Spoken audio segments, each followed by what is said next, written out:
संविधान में तमाम लोगों के लिए जो है समान अधिकार है, समान न्याय है। तो उन्हीं भावनाओं को लेकर के कि जिससे हमारे देश की भावनाएं जुड़ी हुई है, उन बातों को लेकर के हमको करना है। हमको अल्लाह और ईश्वर के सिवा किसी का डर नहीं है।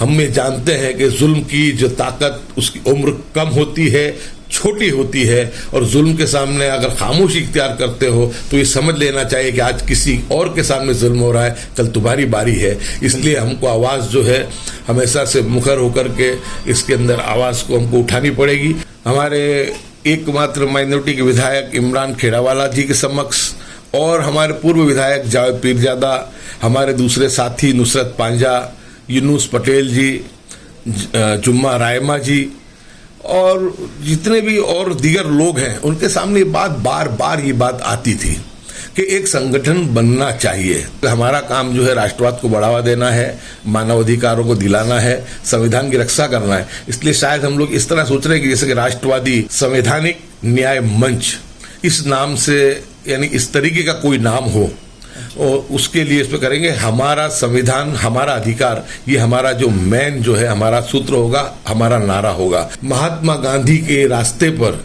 अहिंसा द्वारा सरदार वल्लभ भाई पटेल की जो मजबूती लोखंडी छवि थी, उस विचारों के साथ मौलाना अब्दुल कलाम आज़ाद ने जिस तरीके से उस वतन के साथ मोहब्बत बताई कि पाकिस्तान को ठुकरा के उन्हें हिंदुस्तान की सरजमी को उन्होंने गले लगाया, और हमने भी उनके साथ साथ हमने हमारी सरजमी को गले लगाया। सिर्फ मुस्लिम समाज की बात नहीं करने वाले हैं, ना इंसाफी चाहे किसी से भी हो, वो हमारा हिंदू भाई हो, हमारा दलित हो, हमारा आदिवासी हो, हमारा मुस्लिम हो, क्योंकि हम जान रहे हैं कि सबसे ज्यादा अभी किसी पे एट्रोसिटी हो रही है तो मुस्लिम्स और दलित पे हो रही है। लोग कहते थे कि आप इस तरह का एक संगठन बनाओ जो वो संगठन ऐसा हो कि जिससे तमाम लोगों को इंसाफ मिल सके। तो ग्यासू भाई और हमारे सब सीनियर आगेवान है, पूरे गुजरात के तमाम आगेवानों का सबका साथ सहकार लेकर ऐसा एक संगठन बनाएंगे जिससे तबलीग, सिया, सुन्नी, हर जो फिरके के लोग हैं उसमें शामिल होंगे, हर पार्टी के लोग इसमें शामिल होंगे। जब देश आज़ाद हुआ, जिनको पाकिस्तान जाना था वो पाकिस्तान चले गए। हम तो हिंदुस्तान के मोहब्बत करते हैं, हिंदुस्तान की मिट्टी से मोहब्बत करते हैं, तो हमको यहाँ विधर्मी क्यों कहा जाता है? विधर्मी नहीं, आप बोलो कि भाई मुसलमान लड़की थी या मुसलमान लड़का था, उसने ऐसा किया, उसने गलत किया है, तो उससे कोई बुरा नहीं लगेगा। लेकिन एक विधर्मी कह के एक समाज को तुम टारगेट बनाते हो तो अब ये नहीं चलेगा। 1-2% जो लोग होते हैं जो पूरे समाज को बदनाम करते हैं, चाहे वो हिंदू में हो या मुसलमान में हो, कट्टरवादी वो कट्टरवादी होता है, चाहे हिंदू में या मुसलमान में, उसका कोई मजहब नहीं होता। ऐसे लोगों को अलग करना है हमको, और हमारे देश के लिए, हमारे संविधान के लिए, हमारे गुजरात के लिए, और तमाम जो जिनको इंसाफ नहीं मिलता वो इंसाफ के लिए हमको लड़ना पड़ेगा। आप देख रहे हैं देश लाइव, देश की आवाज। मैं सहल कुरैशी। 2024 के चुनाव से पहले तरह तरह की अटकलें लग रही है, और कई लोग ये कहते हैं कि एक नया ऑप्शन भी होना चाहिए, मुतबादिल भी होना चाहिए।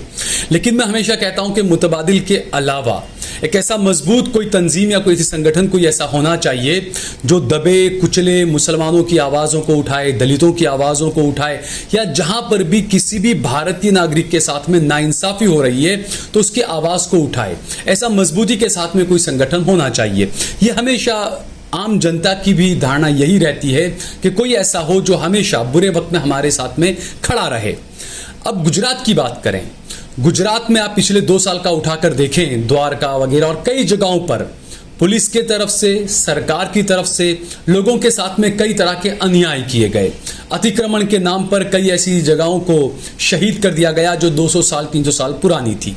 उसके अलावा पुलिस ने किस तरीके से दलितों के साथ, आदिवासियों के साथ, मुसलमानों के साथ जो घटनाएं हुई, कोर्ट ने भी उसमें फटकार लगाई पुलिस को। ऐसी कई सारी घटनाएं हुई, लेकिन हमेशा से मांग ये उठती थी कि वो लोग डरे होते थे, उन्हें जगाने वाला कोई नहीं था, क्योंकि वो इतने ज़्यादा डर जाते थे कि वो पुलिस के सामने, सरकार के सामने अपने खुद के इंसाफ के लिए लड़ नहीं पाते थे। ऐसे में जो है वो लोगों को उम्मीद जगी कि कोई आए सामने। पूर्व दरियापुर से कांग्रेस के विधायक ग्यासुद्दीन शेख साहब हमारे साथ में मौजूद हैं। एक संगठन बनाने की बात चल रही है कि एक तंजीम ऐसी बने जो तमाम पूरे गुजरात में कहीं पर भी किसी भी धर्म के व्यक्ति के साथ में नाइंसाफी होती है तो इस संगठन की तरफ से उसको न्यायिक पूरी तरीके से मदद मुहैया कराई जाएगी, किस तरीके से क्या कुछ करना। और हम बात करने की कोशिश करेंगे, ग्यासू भाई से जानने की कोशिश करेंगे कि आखिरकार ये विचार कहां से आया और क्या वजह, क्या इसका मोटो क्या होगा, जनता तक पहुंचना या क्या क्या मोटो होगा, उस बारे में हम बात करेंगे ग्यासू भाई से। ग्यासू भाई बहुत बहुत शुक्रिया कि आपने हमें वक्त दिया। ग्यासू भाई, जिस तरीके से बात काफ़ी चल रही है, हर जगह मीडिया में चल रहा है कि भाई कांग्रेस के विधायक इमरान खेड़ावाला और पूर्व विधायक ग्यासुद्दीन शेख कुछ संगठन कुछ बना रहे हैं, तो क्या है ये संगठन? अचानक ये आइडिया कहाँ से आया आखिर? इस संगठन के बारे में पूरे गुजरात से तमाम लोगों की कि जो सरकार के जुल्म का शिकार होते हैं, ऐसे लोगों की एक डिमांड थी कि एक ऐसा संगठन बनना चाहिए कि धर्म जाति का भेदभाव देखे बगैर, चाहे हिंदू हो, मुस्लिम हो, दलित हो, आदिवासी हो, किसी भी समाज पे अगर अत्याचार होता है तो उसके लिए संवैधानिक तरीके से, गांधी चिंध्या मार्ग से हिंसा का कोई स्थान ना हो उसमें, इस तरीके से एक संगठन बनना चाहिए जो राष्ट्रवाद की भावना को भी मजबूत करे, जो सद्भावना को भी बढ़ावा दे और नाइंसाफी के खिलाफ मुखर होकर के अपनी आवाज़ को बुलंद करें। लेकिन हमने देखा कि पिछली जो घटनाएं, जब से भारतीय जनता पार्टी की 156 सीटें गुजरात में आई है, जब से सरकार बिल्कुल जो भी कृत्य कर रही है वो बिन लोकशाही कृत्य कर रही है। मुस्लिमों पे एट्रोसिटी के बहुत सब किस्से सामने आए, दलित समाज के जो थे उन पे जो जुल्म हुआ उसके बहुत सब किस्से सामने आए, उसमें कितनी FIR भी वगैरह भी उसमें हुई है और हर समाज की तरफ से ये बातें आई हैं। तो उस वक्त में लोगों की ये भावना थी कि सब धर्म जाति के लोगों को साथ में लेकर के जो नाइंसाफी के खिलाफ जो आवाज़ उठाते हैं आए हैं, जो मानवतावादी हैं, क्योंकि हमने ये देखा है कि हमेशा नाइंसाफी के खिलाफ की जो लड़ाई है वो सभी मानवतावादी लोगों ने, सेक्युलर लोगों ने, NGO ने बहुत मजबूती के साथ उठाई है और लड़ी भी है। उसके बिल्कुल एग्जाम्पल हमारे पास तिस्सा सेतलवाड़ हो, संजीव भट्ट जी हो, श्री कुमार जी हो, मुकुल सिन्हा जी हो, शबनम हाशमी जी हो, ऐसे बहुत से लोग हैं कि जिन्होंने 2002 के राइट्स के बाद भी सबके लिए आवाज़ उठाने की कोशिश की गई थी।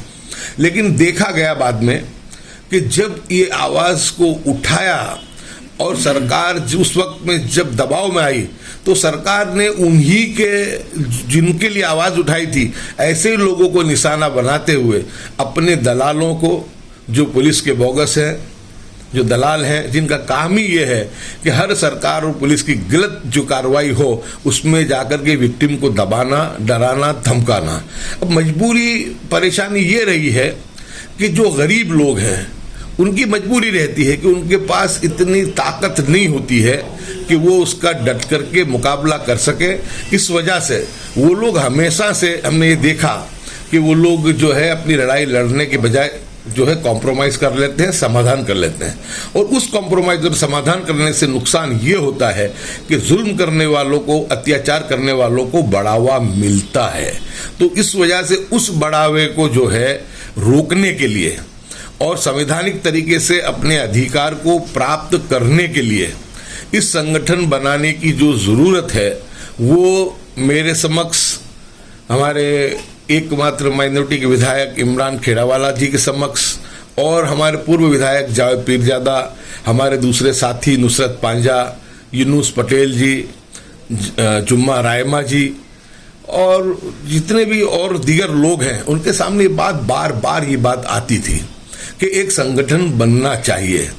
तो हमने लोगों की बात को मानते हुए, क्योंकि सोशल मीडिया में भी एक कैंपेन छिड़ा हुआ था कि भाई गुजरात में एक तंजीम ऐसी होनी चाहिए जो बिन राजकीय हो और उसके अंदर किसी भी पॉलिटिकल पार्टी का आदमी, मैं तो यहाँ तक हमारा मानना है कि अगर भाजपा का भी कोई मानवतावादी आदमी है और वो भी हमारे संगठन में साथ में आके काम करना चाहता है, मजलूमों की लड़ाई लेना चाहता है, आप पार्टी का हो, MIM का हो या किसी भी पार्टी का हो, तो उनको भी हमारा खुला आमंत्रण रहेगा। और सबसे बड़ी बात तो इसमें ये रहेगी कि इस संगठन के अंदर कोई भी ओहदेदार नहीं होगा, पदाधिकारी नहीं होगा। इसमें ना कोई प्रदेश अध्यक्ष होगा, ना कोई महामंत्री होगा, ना कोई मंत्री होगा। और गुजरात के अंदर भी जो संगठन 33 जिलों में बनेगा और 182 तालुका पंचायतों में, तो वहां पर भी किसी तरीके का संगठन नहीं होगा। ये बिल्कुल सुरा के आधार पर, यानी सर्वानुमते सर्वसम्मति के साथ समाज को जिनका काम, समाज के लिए जिनको काम करना है, उनको पद की जरूरत नहीं है। और इस संगठन में स्टेज को भी कोई स्थान नहीं होगा, कोई व्यक्ति इसमें स्टेज पे भी नहीं बैठेगा। एक माइक्रोफोन जो है एक टेबल पे रखा होगा, सब लोग सामने कुर्सियों पर बैठे होंगे और अपनी जो भी बात है नाइंसाफी के खिलाफ की, संविधान को बचाने की, वो जाकर के अपनी बात को रखेंगे। यानी जहां से शुरुआत होती है कि जो स्टेज पर बैठने की लड़ाई होती है वही बिल्कुल खत्म हो जाए ना, स्टेज बैठने की लड़ाई बिल्कुल, क्योंकि जो पूरा का पूरा मामला ये रहता है कि पद लेने के लिए विजिटिंग कार्ड छपा के उस पर फिर जाकर के रुआब छाटने के लिए और अपनी राजनीति को चमकाने के लिए इसका इस्तेमाल होता है। इसलिए हमने जो झगड़ा पूरा जो है वो पद का रहता है, तो पद ही नहीं होगा और एक शुरा कमेटी होगी, एक कोऑर्डिनेशन कमेटी होगी, वो गुजरात के पैमाने पे भी होगी, जो हर जिले से 2-2 लोग उसमें होंगे और हर शहरों से भी होंगे। वो लोग जो है, कभी भी कोई भी परेशानी आती है किसी भी धर्म मजहब के खिलाफ, तो वो लोग इकट्ठा होकर के जहां पर ये कार्य हुआ है या जिन पर जुल्म हुआ है, क्योंकि ये ज्यादातर जो मामले आते हैं ये देहात और जिला तालुका स्तर से आते हैं, लेकिन वहां पर वो लड़ाई लड़ने में सक्षम नहीं होते हैं। आप जूनागढ़ का ही एग्जाम्पल ले लो, जूनागढ़ के अंदर जो घटना हुई, हम हिंसा का समर्थन नहीं करते हैं। हमने कहा कि हमारी जो सुरक्षा कर्मी है, हमारी पुलिस पे हाथ नहीं उठाना चाहिए। पुलिस और जो लोग थे आगे वाला अच्छा काम भी कर रहे थे, लेकिन उस वक्त में कुछ शरारती तत्वों ने एक मुस्लिम समाज को भी बदनाम करने का काम किया और आज उन्हीं के पाप की वजह से 100 से ज्यादा लोग जेलों में भी बंद हैं। तो यानी हिंसा को महत्व न देते हुए गांधी चिंध्या मार्ग से हमको हमारी बात को रखना चाहिए, वो नहीं रखा। जब उसके बावजूद भी हमने उनसे कहा कि भाई तुम जो ये हुआ है, सजा जिन्होंने गुनाह किया है उनको तो जेलों में बंद कर दिया गया, लेकिन पुलिस ने जिस तरीके से जाहिर मार्ग पर ला करके, रोड पर ला करके लोगों को पट्टे से मारा और फिर उसके वीडियो भी वायरल किए, मैं मानता हूं कि बहुत दुखद घटना है। और उसके बाद भी हमने ये देखा कि कोई भी आदमी पुलिस के सामने कंप्लेंट तैयार करने के लिए, कंप्लेंट करने के लिए तैयार नहीं था। लेकिन मुजाहिद नफीस एमसीसी वालों ने और दूसरा जो आनंद याग्निक एडवोकेट है, मानवाधिकार लिए लड़ाई लड़ते हैं, उन लोगों ने 100 वोटों उस वीडियो के आधार पर उस कंप्लेंट करने का काम किया। तो यानी लोगों को वहां पे दबा दिया जाता है, धमका दिया जाता है, उनको कह दिया जाता है कि अगर पुलिस के खिलाफ अगर आप तुम आवाज उठाओगे तो तुम्हारे घर वालों को भी बख्शा नहीं जाएगा। तो यानी लोग हिम्मत से बाहर आए, उनको समर्थन मिले, डॉक्टर्स का, इंजीनियर्स का, उलमाए दीन हो या धार्मिक गुरु हो, तमाम का नाइंसाफी के खिलाफ उनको समर्थन मिले। वो अकेले अपने आप को महसूस ना कर पाए और अपनी हर लड़ाई को सत्यमेव जयते, अपनी हर लड़ाई को नामदार हाईकोर्ट तक लेकर के जाएं। तो उसलिए क्योंकि ये तो बहरी मूंगी सरकार है, इस सरकार से तो हम उम्मीद रख ही नहीं सकते, क्योंकि जब अभी तक ये देखा गया कि 2014 से पहले सरकारों के काम ये थे कि दो समाजों के बीच में प्रेम हो, भाईचारा हो, सद्भावना बढ़े, राष्ट्रवाद को बढ़ावा मिले, ऐसे काम होते थे। लेकिन जिस तरीके से भड़काऊ भाषण हो रहे हैं सरकार की सतह पे, जिस तरीके से खुलेआम धर्म संसदें हो रही है और जिस तरीके से खुलेआम ये कहा जाता है कि एक तरफ तो लव जिहाद के नाम पर राजनीति की जाती है और दूसरी तरफ ये कहा जाता है कि तुम जो है भगवा लव ट्रैप के द्वारा मुस्लिम लड़कियों को निशाना बनाओ, तो यानी दो चेहरे और सरकार की खामोशी, तो उनसे तो उम्मीद रख ही नहीं सकते। इसलिए अब हम क्या संवैधानिक अधिकारों के लिए, हमारे न्याय के लिए लड़ाई तो हमको ही लड़नी पड़ेगी। तो उन लड़ाई को लड़ने के लिए और जो मजलूम है उनको साथ मिले, उनको सहकार मिले, उनका मनोबल ऊंचा जाए और वो नाइंसाफ के खिलाफ हिंसा को दरकिनार कर और संवैधानिक तरीके से अपनी लड़ाई को लड़ने के लिए आगे आए। तो और बस उसका मकसद एक ही है कि रूल ऑफ लॉ गुजरात में कायम हो। इसी मकसद के साथ इस संगठन की रचना जो है वो करने में आ रही है। अच्छा, हम बात करेंगे जमालपुर से जो कांग्रेस विधायक इमरान खेड़ावाला साहब, उनसे भी, लेकिन उससे पहले एक सवाल ये कि ये जो आप बना रहे हैं, जो एक ग्रुप बनेगा, एक संगठन बनेगा, इसका नाम क्या होगा और कब से ये लोगों के बीच में आ जाएगा? बहुत ही जल्द लोगों से मशवरा चालू है, जिम्मेदार लोग से मीटिंग भी हुई है और बहुत जल्द ही इस कार्यक्रम इसको जो है इस संगठन को बना दिया जाएगा। संगठन को हर धर्म हर जाति के लोग उसमें शामिल हों, इसलिए जो संगठन का जो यानी जो एक हमने जो सोचा है वो ये सोचा है कि उसकी जो तर्ज होगी वो इस तरीके की होगी, चाहे नाम कोई भी हो, लेकिन हमारी तर्ज ये होगी क्योंकि हमारा काम जो है राष्ट्रवाद को बढ़ावा देना है, मानवाधिकारों को दिलाना है, संविधान की रक्षा करना है। इसलिए शायद हम लोग इस तरह सोच रहे हैं कि जैसे कि राष्ट्रवादी संवैधानिक न्याय मंच इस नाम से यानी इस तरीके का कोई नाम हो और उसके लिए इस पर करेंगे हमारा संविधान हमारा अधिकार, ये हमारा जो मेन जो है हमारा सूत्र होगा, हमारा नारा होगा। तो उस बात को लेकर के हम लोग करेंगे क्योंकि इसमें हम सिर्फ मुस्लिम समाज की बात नहीं करने वाले हैं, ना इंसाफी चाहे किसी से भी हो, वो हमारा हिंदू भाई हो, हमारा दलित हो, हमारा आदिवासी हो, हमारा मुस्लिम हो, क्योंकि हम जान रहे हैं कि सबसे ज्यादा अभी किसी पे एट्रोसिटी हो रही है तो मुस्लिम्स और दलित पे हो रही है, इसलिए मुस्लिम और दलित का मामला ज्यादा रहेगा। और मुस्लिमों के मामले में उत्तर प्रदेश की जो सरकार ने जिस तरीके से बुलडोजर की राजनीति की, नफरत की राजनीति की, उसका ही मॉडल जो है 156 सीट आने के बाद गुजरात में भी अख्तियार किया गया है। दाहोद की जो 100 साल पुरानी मस्जिद को शहीद कर दिया गया, जूनागढ़ में 200 साल पुरानी मजार शरीफ को यानी शहीद कर दिया गया, बेट द्वारका को उजाड़ दिया गया, और इसी तरीके से भावनगर में भी ये मामला चल रहा है।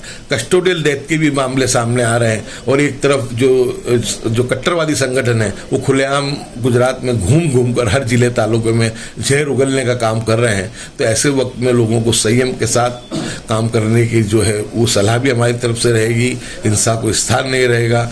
और जितनी भी सामाजिक बदी है वो दारू की हो, जुगार की हो, ड्रग्स की हो, उसके खिलाफ भी हमारा जो मामला जो है वो रहेगा, मुहिम रहेगी। हमारा जो मकसद एक ही रहने वाला है कि संविधान की रक्षा हो, सबको न्याय मिले, राष्ट्रवाद की भावना बलवत्तर हो और हमारा जो भारत देश है वो विश्व की महासत्ता बन करके बाहर आए, वो हमारा मोटो, हमारा मकसद रहेगा। मैं दोबारा आपके पास आऊंगा ग्यासु भाई, लेकिन पहले इमरान भाई से ही बात करें। कांग्रेस के जमालपुर से विधायक इमरान खेड़ावाला साहब, इमरान साहब, जिस तरीके से गुजरात में पिछले 2 सालों के अलग अलग चीज़ों को उठाकर देखें तो जो घटनाएं घटी उसमें ऐसा नहीं है कि सिर्फ मुसलमान, दलितों के साथ, आदिवासियों के साथ, मुसलमानों के साथ हर जगह कहीं ना कहीं नाइंसाफ़ी हुई। और हमेशा से ये मांग उठी कि भाई जो लोग होते हैं जिनके साथ में नाइंसाफ़ी होती है वो लोग किसी डर की वजह से आगे नहीं आते हैं। तो आप जो ये संगठन बना रहे हैं गयासुद्दीन साहब और आप जो मिलकर तमाम जो इनिशिएट लिया है आपने, तो आखिरकार ये ख्याल कहाँ से आया, क्या वजह कि आपको ये करना पड़ा? सबसे पहले तो मैं आपके चैनल के माध्यम से मैं ये खुलासा करना चाहता हूँ कि ये कोई पॉलिटिकली संगठन नहीं बनेगा। ये संगठन हमारे सीनियर जो गयासुद्दीन शेख साहब, जावेद भाई पीरजादा साहब और गुजरात के तमाम जो मुस्लिम समाज के लोग हैं जो हमेशा कौम की खिदमत के लिए हमेशा खड़े रहते हैं, ऐसे तमाम लोगों का एक संगठन बनेगा और ये नॉन पॉलिटिकली होगा। इसके अंदर ग्यासु भाई ने बताया कि भाई इसमें कोई भी पार्टी का आदमी हो इसमें शामिल हो सकता है, चाहे बीजेपी से हो, कांग्रेस से हो, एनसीपी से हो, आप से हो, मीम से हो, कोई भी पार्टी से हो। मसला ये है कि भाई तमाम जो मसले मसाइल जो हमारे सामने आजकल आ रहे हैं वो मसले मसाइल को हम किस तरह से सॉल्व कर सकें, क्योंकि ये हमारा जो संगठन बनेगा ये गुजरात और हिंदुस्तान का जो संविधान है, हमारे भारत देश का संविधान है, उसकी तर्ज पर बनेगा। अच्छा, यानी इसीलिए कि जो भी संवैधानिक मूल्यों की जो भी कदर करता है, चाहे वो किसी भी पार्टी का है, वो बिल्कुल हमारा मकसद यही रहेगा कि जो हमारा संविधान जो है, जो बाबा साहेब आम्बेडकर ने जो हमारे को संविधान बनाया, वो संविधान की रक्षा कैसे कर सकते हैं। आजकल देश के अंदर सरकारें आती जाती रहती है, लेकिन जिस तरह से हालात देश के अंदर हो रहे हैं वो हालात को देखते हुए ये ज़रूरी इसलिए है कि भाई आज जो दलित है, आदिवासी है और ओबीसी है, कई समाज के लोगों को इंसाफ की उम्मीद लगाते हैं लेकिन इंसाफ मिलता नहीं है। तो ऐसे वक्त के अंदर हम लोग ये एक ऐसा बनाना चाहते हैं एक अलग से कि जिससे लोग जुड़ें, क्योंकि आज हमने देखा कि पिछले 2 साल से मैं आपको देखूं कि 2 साल से अंदर जिस तरह से घटनाएं बनती रहती है और वो घटना के लिए ग्यासु भाई, मैं, जावेद भाई पीरजादा साहब पूरे गुजरात का हम दौरा करते हैं। बिल्कुल। कोई भी इश्यू हो, चाहे हर इश्यू के ऊपर विधानसभा में भी मैं समझता हूं कि ग्यासू भाई, जावेद भाई, मैंने हर इश्यू के लिए उठाए, विधानसभा में हम बोले। लेकिन आज हालात इस तरह के हैं कि लोगों को इंसाफ की उम्मीद किससे है वो देखते हैं। तो हमने देखा कि हमने ये सोशल मीडिया के जरिए हमारे को जिस तरह से हमारे पे मैसेज आते थे कि लोग कहते थे कि आप इस तरह का एक संगठन बनाओ, जो वो संगठन ऐसा हो कि जिससे तमाम लोगों को इंसाफ मिल सके। तो ग्यासू भाई और हमारे सब सीनियर आगेवान है, पूरे गुजरात के तमाम आगेवानों का सबका साथ सहकार लेकर ऐसा एक संगठन बनाएंगे जिससे तबलीग, शिया, सुन्नी, हर जो फिरके के लोग हैं उसमें शामिल होंगे, हर पार्टी के लोग इसमें शामिल होंगे, जिसको काम करना है वो शामिल होंगे। इसमें बताया कि भाई हमारे कोई प्रमुख, उप प्रमुख जो बनाने का नहीं है, कोई सेक्रेटरी बनाने के नहीं है, ना कोई इसमें कोई हुद्दा देने का है, ना कोई स्टेज बनाने का है। जहाँ भी 33 जिलों के अंदर, शहरों के अंदर जहाँ भी ऐसे कोई मसले मसाइल खड़े होते हैं तो वो संगठन, वो विस्तार के अंदर से वहाँ के लोकल लोग खड़े होंगे। धर्म, जाति, स्टेटस सबसे अलग होगा। सिर्फ इंसाफ की बात होगी कि इंसाफ जो आदमी को नहीं मिलता।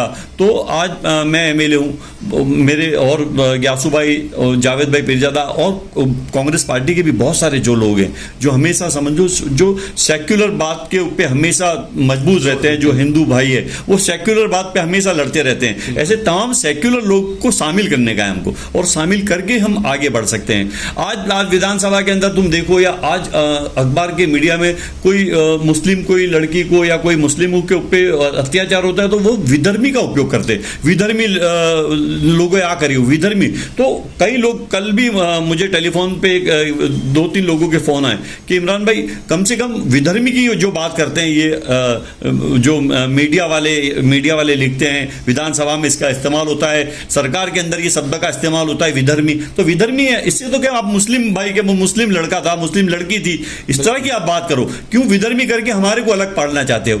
हिंदुस्तान के लिए हम हमारे को क्यों विधर्मी कहते हो? अगर जो भी 1947 के अंदर जब देश आज़ाद हुआ, जिनको पाकिस्तान जाना था वो पाकिस्तान चले गए। हम तो हिंदुस्तान के मोहब्बत करते हैं, हिंदुस्तान की मिट्टी से मोहब्बत करते हैं, तो हमको यहाँ विधर्मी क्यों कहा जाता है? विधर्मी नहीं, आप बोलो कि भाई मुसलमान लड़की थी या मुसलमान लड़का था, उसने ऐसा किया, उसने गलत किया है, तो उससे कोई बुरा नहीं लगेगा। लेकिन एक विधर्मी कह के एक समाज को तुम टारगेट बनाते हो, तो अब ये नहीं चलेगा। क्योंकि नई जनरेशन बहुत पढ़ी लिखी है, वो सब जानती है, पढ़ती है और पूरे दुनिया का नॉलेज रखती है कि पूरी दुनिया के अंदर क्या चल रहा है। वो व्हाट्सएप के जरिए, मीडिया के जरिए, टीवी के जरिए सब देखते रहते हैं। तो आज लोगों के अंदर एक बहुत अच्छी है समझदारी आई है, जागरूकता आ गई है, एजुकेशन बढ़ रहा है। तो साथ साथ नई जनरेशन है तो वो चाहते हैं ऐसे कि हम लोग हिंदुस्तान की जो हमारी आवाम है, हिंदुस्तान के हमारे 140 करोड़ लोग हैं, तो उससे साथ में मिलकर हमको काम करना है, हमको कोई अलग काम नहीं करना है। अब 1-2% जो लोग होते हैं जो पूरे समाज को बदनाम करते हैं, चाहे वो हिंदू में हो या मुसलमान में हो, कट्टरवादी वो कट्टरवादी होता है, चाहे हिंदू में या मुसलमान में, उसका कोई मजहब नहीं होता।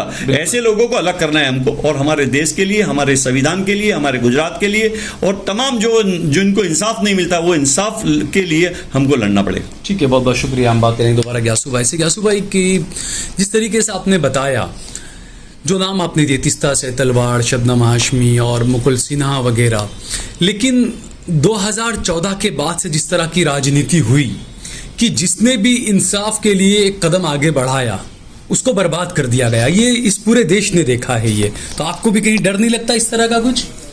हमें संविधान पे पूरा भरोसा है, न्याय पे पूरा भरोसा है। मैंने आपसे कहा कि बहुत दुख की बात है कि जिन एनजीओ ने, वो मुस्लिम नहीं थे, वो गैर मुस्लिम थे, लेकिन उसके बावजूद इंसाफ की आवाज़ उन्होंने उठाई, लड़े। और हमने देखा है, चाहे मीडिया के लोग हों, चाहे जुडिशरी हो, चाहे हिंदू समाज के एनजीओ, अलग अलग विविध पार्टियों के लोग हो, नेता, ज़्यादातर जब भी किसी भी समाज पे, गरीब पछात पे, माइनॉरिटी पे अगर कोई प्रॉब्लम हुआ है, मुस्लिम पे हुआ है, तो उस आवाज़ को जो मानवतावादी लोग हैं उन्होंने हमेशा मुखर होकर के उस नाइंसाफ़ी के खिलाफ आवाज़ उठाने की उन्होंने कोशिश की है।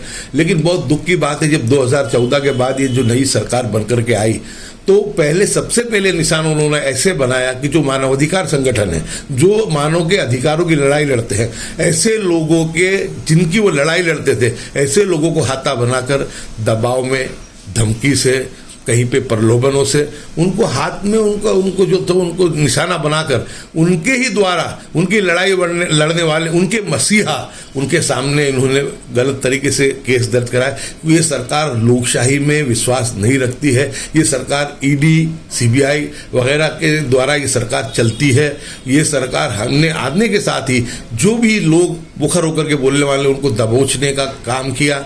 लेकिन सत्यमेव जयते, मैंने पहले भी कहा आपसे कि ये देश ये जो रूल ऑफ लॉ से चलेगा और जो लोग हैं उनके अंदर एक भावना है कि देश में संविधान कायम रहना चाहिए। महात्मा गांधी के रास्ते पर अहिंसा द्वारा सरदार वल्लभ भाई पटेल की जो मजबूती लोखंडी छवि थी उस विचारों के साथ मौलाना अब्दुल कलाम आज़ाद ने जिस तरीके से उस वतन के साथ मोहब्बत बताई कि पाकिस्तान को ठुकरा के उन्हें हिंदुस्तान की सरजमी को उन्होंने गले लगाया और हमने भी उनके साथ साथ हमने हमारी सरजमी को गले लगाया। और भीमराव बाबा साहेब आम्बेडकर ने जो संविधान दिया वो संविधान में तमाम लोगों के लिए जो है समान अधिकार है, समान न्याय है। तो उन्हीं भावनाओं को लेकर के जिससे हमारे देश की भावनाएं जुड़ी हुई है उन बातों को लेकर के हमको करना है। हमको अल्लाह और ईश्वर के सिवा किसी का डर नहीं है।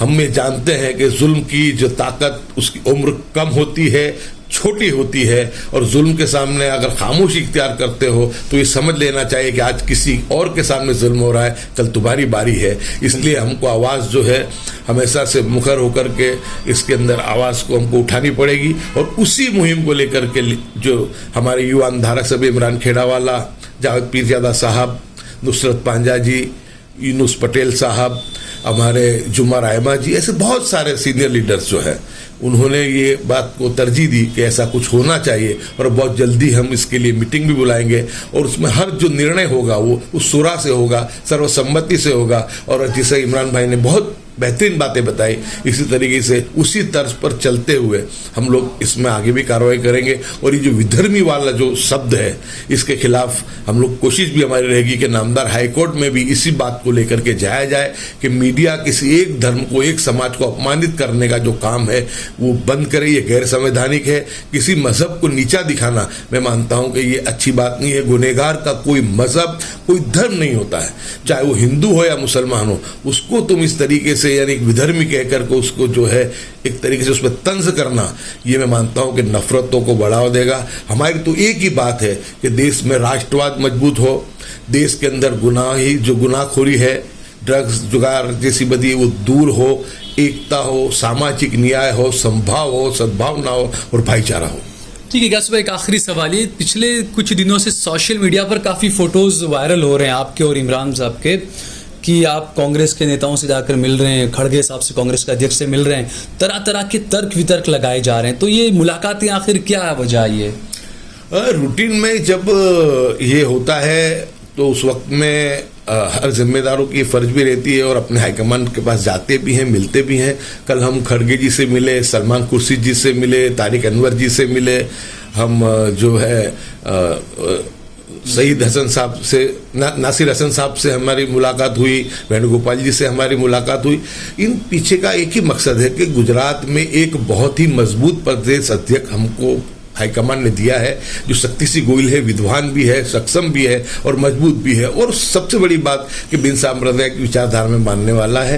इसलिए कर्नाटक के चुनाव को लेकर के जो बहुत बड़ी सफलता हुई उसकी मुबारकबादी दी मैंने और इमरान खेड़ावाला जी ने। और उसके साथ साथ में हमने ये भी कहा, उनका आभार व्यक्त किया कि गुजरात को तुमने बहुत वक्त के बाद एक सक्षम, सेक्युलर और जिसको कहते हैं विद्वान एक जो अध्यक्ष दिया है। तो हमें उम्मीद है कि कांग्रेस पार्टी गुजरात में खड़ी होगी। तो इस शुभ आशय के साथ, ये शुभकामनाओं के साथ एक ये जो मुलाकात थी, ये सरसरी तौर पे आप देखा जाए तो ये एक शुभेच्छा मुलाकात थी। ठीक है इमरान भाई, आखिरी सवाल आपसे कि कांग्रेस के गुजरात के एक वाहिद एक अकेले मुस्लिम विधायक हैं आप, जिस तरीके से जो हालात बन रहे हैं, ग्यासु साहब अपनी तरफ से पूरा जो काम कर रहे हैं, हर जगह मजलूमों के पास पहुंचना और ये, लेकिन जो आपने बातें कही विधर्मियों की और जो ग्यासु साहब ने भी जो बातें कही, तो आपको क्या विधानसभा में भी ये मुद्दा उठाना नहीं चाहिए? विधर्मी जैसा कानून लाया गया लव जिहाद का, लेकिन लव जिहाद ये वर्ड का कहीं जिक्र नहीं है, लेकिन उसके बावजूद इस अल्फाज का जैसे विधर्मी का इस्तेमाल करते हैं, ऐसे लव जिहाद कानून का इस्तेमाल करके नीचा दिखाने की और बिल्कुल कोशिश की जाती है मुसलमानों को। विधानसभा में नहीं उठाना चाहिए? नहीं, चौकस बिल्कुल विधानसभा के अंदर भी ये विधानसभा के सत्र के अंदर भी विधर्मी वाली बात का तो हम चौकस उठाएंगे, क्योंकि आप एक समाज को टारगेट कर रहे हो। विधर्मी क्या है कि आप एक समाज को बदनाम करने की कोशिश कर रहे हो कि विधर्मी, तो लोगों के जहन के अंदर एक बात आती है कि विधर्मी कौन होता है। तो विधर्मी की जो है तो उसको आप खुलासा कर दो कि भाई ये मुस्लिम समाज की आप बात कर रहे हैं, समझ लो मुस्लिम समाज की बात कर रहे हैं। आप चोखा कह देना चाहिए, आपको खास खुले अल्फाज में उसका इस्तेमाल करना चाहिए कि भाई मुस्लिम समाज के लड़के ने या मुस्लिम समाज के लड़की ने। तो ये बात विधानसभा के अंदर भी हम चौकस इसको उठाएंगे। और खास करके लव जिहाद की बात है, आज लव जिहाद हो या आसान दारा हो, 3 तलाक का मसला हो, बहुत से ऐसे मसले मसाइल है, मोब लिंचिंग की बात हो, ये तमाम मसले हमने विधानसभा के अंदर उठाए हैं और आने वाले दिनों के अंदर भी मैं समझता हूं कि वो बिल्कुल मजबूती से हम उठाने वाले हैं। तो ये जो हमको अधिकार मिला है, जो विधानसभा के अंदर हमको जो बोलने का अधिकार है, हमको हमारी बात रखने का अधिकार है, तो वहाँ से हम लोग ये तो बात जरूर कहेंगे, लेकिन सरकार को भी समझना चाहिए कि अब नफरत की राजनीति बंद करनी चाहिए उनको। जिस तरह से एक मोहब्बत की बात है, मोहब्बत का पैगाम लोग समझते हैं, वो मोहब्बत का पैगाम और हमारी गंगा जमनी जो तहजीब है उसको बरकरार रखने के लिए क्या बहुत हो चुका। आपने अपने सत्ता के लिए कुछ भी कर लिया, लेकिन अब लोग चाहते हैं कि हिंदुस्तान के अंदर अमन व अमान, शांति रहे, मोहब्बत रहे और हमारा देश जो महासत्ता की और तरफ जा रहा है तो और ज़्यादा मजबूती से हमारी जो देश की इकोनॉमी है वो मजबूत हो। क्योंकि आज हमारे देश के अंदर जिस तरह से हालात को ठीक होंगे तो पूरी दुनिया की नज़र हमारे ऊपर है। हमारी इकोनॉमी बढ़ेगी तो हमारे देश के अंदर जो समस्याएँ, रोजी रोजगार की समस्याएँ, जिनको आज जो हमारा हिंदुस्तान आज देखो कि 18 से 45 साल के जो नौजवान जो है पूरे हिंदुस्तान में सबसे, पूरी दुनिया में सबसे ज़्यादा हिंदुस्तान के अंदर है। तो ये जो है हमारी इसकी 65% हमारा युवान भारत है। तो युवान भारत अब वो सोच देखता है, वो सपने देखता है कि पूरी दुनिया का मुकाबला हम कैसे कर सके, हमको पूरी दुनिया का मुकाबला करना है। तो अब हम हिंदू और मुसलमान की राजनीति को छोड़ के हमारे देश की राजनीति, हमारी एकता की राजनीति, हमारा संविधान है और हमारे संविधान ने जो हमको हक दिए उसको हम किस तरह से मजबूती से हमारा उसको लोगों के बीच में ले जा सकें। और नाइंसाफ़ी जहाँ हो रही है, चाहे हिंदू पे हो रही है, चाहे मुसलमान पे हो रही है, चाहे कोई गरीब पे हो रही है, जहाँ भी नाइंसाफ़ी होती है वहाँ पे हमको बोलना चाहिए। अब हमारी खामोशियाँ समझ लो, मैं समझता हूँ कि वो बर्दाश्त लोग भी नहीं करेंगे और हमको भी हम बर्दाश्त नहीं करनी चाहिए। जहाँ गलत करती है जब हमारे पास कोर्टें हैं, हमारे पास संविधान, जो हमारा संविधान है, हमारा जो मैनेजमेंट है, जो हमारी सरकार है, हमारी सरकार की जो डिपार्टमेंट है, वो भी हमें उनको भी समझना पड़ेगा कि अब ये भारत देश जागरूक हो गया है। अब इसके अंदर आप लोग बहुत झूठ बोल के भी बहुत लंबा कुछ नहीं चला सकते।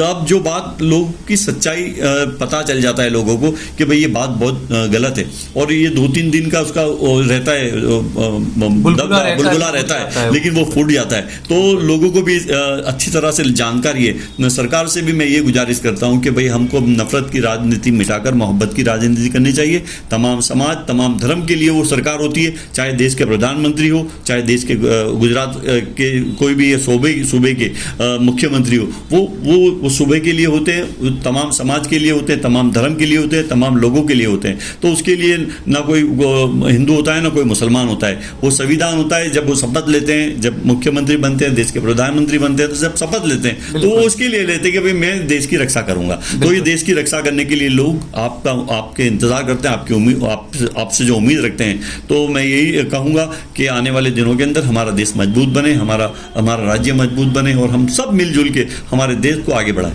ठीक है, बहुत बहुत शुक्रिया इमरान खेड़ावाला साहब, गयासुद्दीन शेख साहब, आपका बहुत बहुत शुक्रिया हमसे बातचीत के लिए। आपको शुभकामनाएं भी देना चाहेंगे कि आपने एक अच्छा इनिशिएट लेकर आपने काम किया। और जो लोग हैं जिनके साथ में नाइंसाफ़ी होती है, मैं हमेशा ये बात कहता हूं कि कई लोग ऐसे हैं जो आगे आना चाहते हैं लेकिन उनको पीछे कोई बैकग्राउंड, कोई सपोर्ट नहीं मिलता है। तो अब आप जो संगठन एक नया आ रहा है आप लोगों के बीच में गुजरात में, उससे जुड़कर आप अपनी जो भी परेशानियां हैं, आपके साथ में कहीं पर भी कुछ नाइंसाफ़ी होती है तो जैसा बताया कि जल्दी आपके बीच में वो संगठन आ जाएगा, आपको नाम वगैरह, ईमेल वगैरह, नंबर वगैरह सब मिल जाएंगे। कहीं पर भी किसी के भी साथ में अगर परेशानी होती है तो आप बिल्कुल उसके लिए खड़े रहें। और मैं हमेशा कहता हूं कि अगर किसी के साथ हो रही परेशानी के लिए आप अगर खामोश रहते हैं उस परेशानी पर, उस नाइंसाफी पर, तो यकीन मानिए कि आप उस परेशानी को अपने घर के दरवाजे पर इनवाइट कर रहे हैं, वेलकम कर रहे हैं। अगला नंबर आपका हो सकता है।